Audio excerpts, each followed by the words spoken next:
আসসালামু আলাইকুম রহমতুল্লাহি ওবরকাতুহু। সম্মানিত দর্শক, আমাদের পার্শ্ববর্তী রাষ্ট্র ভারত এবং সীমান্তবর্তী ভারতের যে পশ্চিমবঙ্গ এবং পশ্চিমবঙ্গের রাজধানী কলকাতা, এই কলকাতাতে নরেন্দ্র মোদীর এজেন্ট, বিজেপির পান্ডা শুভেন্দু, রাজনীতিবিদ শুভেন্দু, যিনি পশ্চিমবঙ্গ যে বিধানসভা রয়েছে এখানকার বিরোধী দলীয় নেতা, এবং মমতা ব্যানার্জি সরকার চালাচ্ছেন তৃণমূল কংগ্রেসের প্রধান হিসেবে, তার চিরপ্রতিদ্বন্দ্বী। এবং এখানে সরাসরি তিনি অমিত শাহ কিংবা মিস্টার নরেন্দ্র মোদী তাকে প্রতিনিধিত্ব করেন পশ্চিমবঙ্গে। বাংলাদেশের সঙ্গে ভারতের যে সেভেন সিস্টারের সীমান্ত রয়েছে, সেই সেভেন সিস্টারের মধ্যে অর্থাৎ 7টি রাজ্যের মধ্যে সবচাইতে গুরুত্বপূর্ণ হলো এই পশ্চিমবঙ্গ। সবাই মোরাললেস আসাম বলেন, ত্রিপুরা বলেন, মিজোরাম বলেন, তাদের ওখানে বিজেপির যারা পান্ডা রয়েছে তারা বাংলাদেশ বিরোধী প্রচার করছেন, কিন্তু এটি স্থানীয় মিডিয়াতে কিংবা আন্তর্জাতিক মিডিয়াতে ওভাবে আসছে না। কিন্তু কলকাতা থেকে যে প্রচার চলছে এটি পশ্চিমা দেশগুলোকে, যাকে বলা হয়, বাংলাদেশ সম্পর্কে একটা খারাপ ধারণা দিয়ে দিচ্ছে। এর কারণ হলো যে ভারতবর্ষে বহুদিন ধরে কলকাতা ছিল ভারতবর্ষের রাজধানী। এখন দিল্লি রাজধানী আছে, এটা মুঘল আমলে ছিল, সুলতানি আমলে ছিল, কিন্তু ইংরেজ জামানাতে সেই বঙ্গ ভাগের আগ পর্যন্ত এটি রাজধানী হিসাবে ইংরেজরা ব্যবহার করেছে। ফলে কলকাতার মানুষের যে চিন্তা চেতনা এবং এখানকার যে অবকাঠামোগত উন্নয়ন, এগুলো সবই ভারতের যে পুরো রাজনীতির যে অবকাঠামো সেটিকে ক্ষেত্র বিশেষে নিয়ন্ত্রণ করে। এখান থেকে যারা জ্ঞানী গুণী পণ্ডিত ব্যক্তি, এখানকার কবি সাহিত্যিক, তারপরে এখানকার সংবাদপত্রগুলো সর্বভারতীয় রাজনীতিতে, অর্থনীতিতে খুবই গুরুত্বপূর্ণ ভূমিকা পালন করে।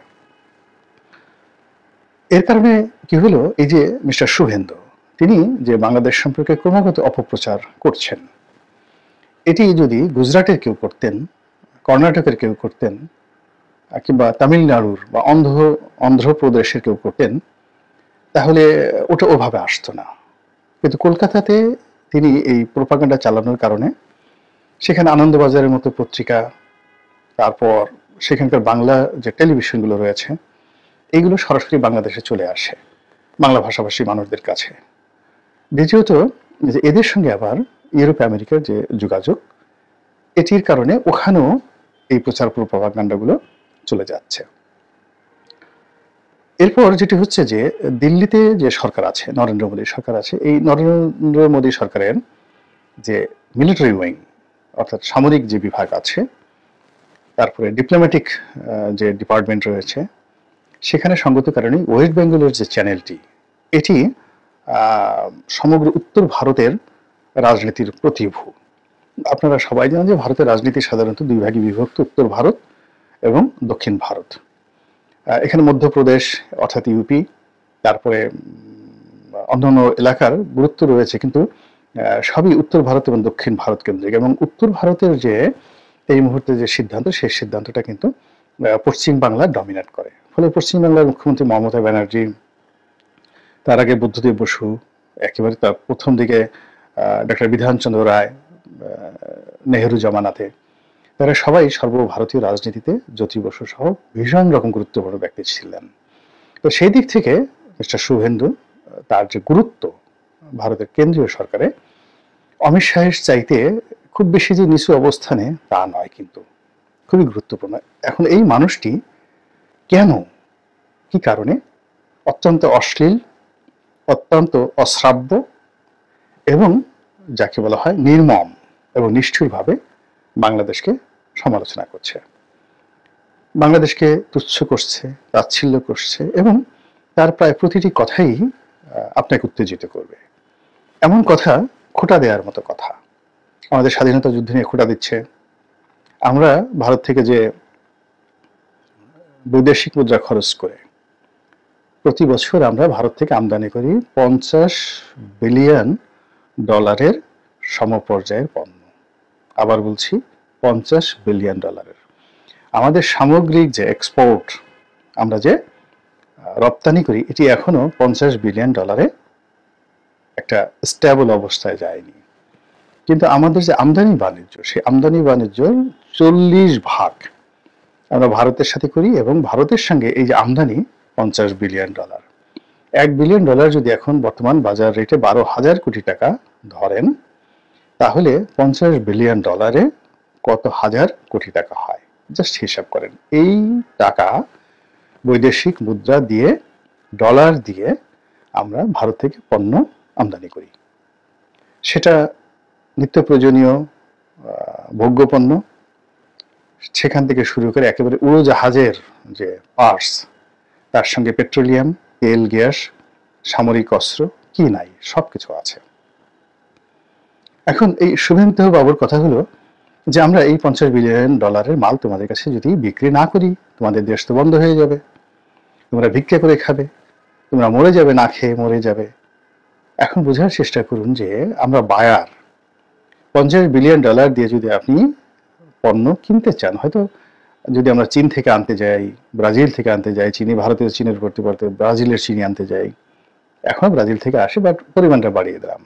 এখনো চীন থেকে আসে, বাট আমরা এই ট্রেডটা, যেমন পেঁয়াজ, রসুন, আদা, আমরা চীন থেকেও আনি, কিন্তু এটা এখন ভারতের পরিবর্তে আমরা সেখান থেকে আনলাম, পাকিস্তান থেকে আনলাম, খরচ একটু বেশি পড়বে। কিন্তু ভারত তো শেষ। এর কারণ হলো বাংলাদেশে যে পণ্যগুলো তারা রপ্তানি করছে, এই পণ্যগুলো আর অন্য কোনো দেশে এইভাবে এত সহজে তারা করতে পারবে না। এবং অন্য দেশে পণ্য রপ্তানি করতে গেলে তাদেরকে যে শর্ত পূরণ করতে হবে, কোয়ালিটি মেনটেন করতে হবে, তাদের পণ্যের দাম কমাতে হবে, শিপমেন্টের খরচ বাড়াতে হবে, এতে করে ভারতের যারা সাপ্লায়ার রয়েছে তারা কিন্তু একেবারে মাটির সঙ্গে মিশে যাবেন। কিন্তু এই জিনিসগুলো কেন পশ্চিমবঙ্গের যারা নেতৃবৃন্দ রয়েছেন, বুদ্ধিজীবী রয়েছেন, তারা কেউ এই বিষয়গুলো নজরে আনছেন না। এবং একটা অবাক করার বিষয় হলো যে যখন একটা সমস্যা হয়, এই মুহূর্তে সত্যিকার অর্থে ভারতের সঙ্গে বাংলাদেশে একটা সমস্যা যাচ্ছে, তো দেশের বিবেক, জাতির বিবেক, আঞ্চলিক বিবেক সবসময় থাকা উচিত। যারা যে কথাগুলো বলবে ন্যায্যতার ভিত্তিতে, যেমন মমতা ব্যানার্জি প্রথম দিকে ন্যায্যতার ভিত্তিতে কিছু কথা বললেন, তাকে সবাই মিলে এইভাবে আক্রমণ করা হলো, বেচারি এখন বাংলাদেশের বিরুদ্ধে কথা বলতে বাধ্য হয়েছেন। ওদিকে কবির সুমন পলান কবিতা লিখলেন, গান করলেন, বাংলাদেশের পক্ষে একটা যাকে বলে স্ট্যাটাস দিলেন, অমনি তাকে বুলিং করে, সাইবার বুলিং করে এমন অবস্থা তৈরি করলো, বেচারা এখন জান নিয়ে টানাটানি। এরপরে কংগ্রেস নেতা, সেই বিখ্যাত কংগ্রেস নেতা, তিনি বাংলাদেশের পক্ষে কিছু বলার চেষ্টা করলেন, তাকেও নিয়েও প্রচন্ড সমালোচনা শুরু করলো ভারতের উগ্রবাদী যারা সমর্থক গোষ্ঠী। ফলে কংগ্রেসের কোনো নেতা এখন আর বাংলাদেশের পক্ষে কথা বলছেন না। এর ফলে কি হলো, top to low, each and everybody সবাই শুভেন্দুর মতো কথা বলছে। সব কথা আমাদের কানে আসছে না, যেহেতু শুভেন্দু বাংলাভাষী, এবং তিনি প্রতিদিনই সীমান্তের কাছাকাছি জনসভা করছেন। তারপরে বাংলাদেশ বিরোধী অসংখ্য, প্রতিদিন বেশ কয়েকটা জনসভা করে এই যে তার যে বক্তব্য, ক্রমাগত বিদ্বেষমূলক যে বক্তব্য, এগুলো আবার তিনি ছড়িয়ে ছিটিয়ে দিচ্ছেন সোশ্যাল মাধ্যমে, এবং ওই যে পশ্চিমবঙ্গের যে টেলিভিশনগুলো অত্যন্ত গুরুত্ব সহকারে সেই বক্তব্যগুলো প্রচার করে যাচ্ছে। এর ফলে কি হলো, ক্রমশ এই দুই দেশের মধ্যে বিষ তৈরি হচ্ছে। ভারতের পররাষ্ট্র সচিব বাংলাদেশে এলেন, এবং তার যে বডি ল্যাঙ্গুয়েজ, তার যে কথাবার্তা, এটা ফ্রেন্ডলি ছিল না, ফর্মাল ছিল।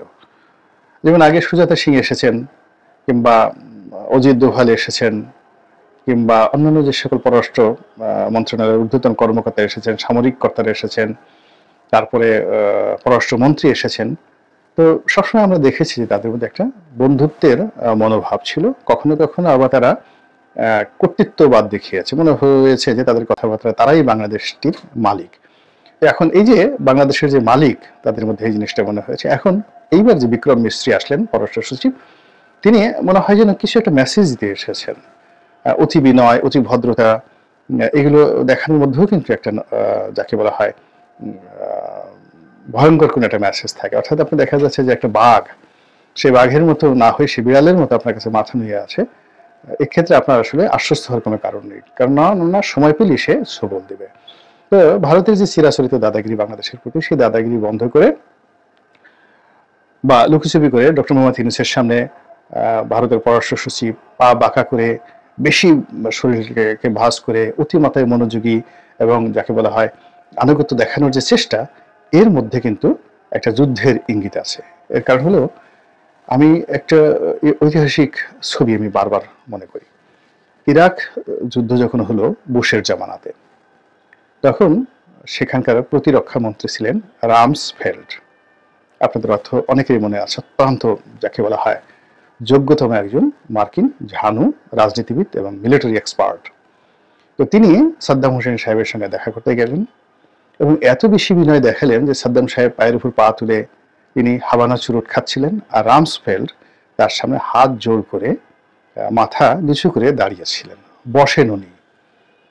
তো এটা দেখে আমরা সবাই আনন্দ উদ্বেলিত যে বাপের বেটা সাদ্দাম মার্কিনীতে দেখিয়ে দিয়েছে, ইত্যাদি ইত্যাদি ইত্যাদি ইত্যাদি।